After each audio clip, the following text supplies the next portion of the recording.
Det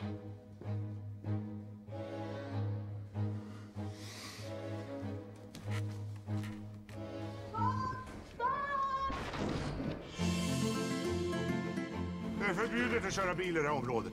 Men du kanske inte kan läsa svenska skyltar nu. Jo, det kan jag. Men är du blind kanske? Är det jag som kör? Hunden ska sluta pinka på våra plattor. Lyssna inte på den elaka gubben, Prince. Anders, såg du vad gubben gjorde? Vad gjorde du med hunden? Det är väl ingen hund. Ser mer ut som en vinterkänga med ögon. 27 augusti så lånade min trädgårdsslang. Behöver den nu, ja. Ska du vattna nu i mars? Du, om du vattnar dit så vattnar jag dit. Vad är det med dig egentligen, Ove? Jag vet vad det är. Du är rättshaverist. Rädda livet på honom! Honom. Rädda livet på honom, heter det.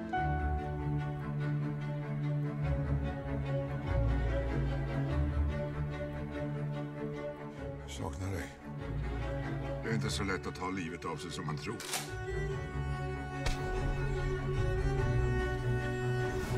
Vill du gifta dig med mig? Ja! Va? Ja, det vill jag!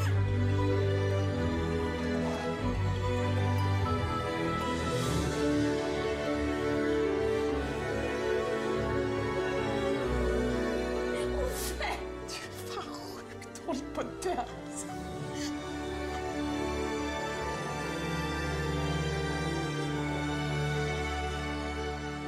Du, jag har faktiskt tänkt på en sak.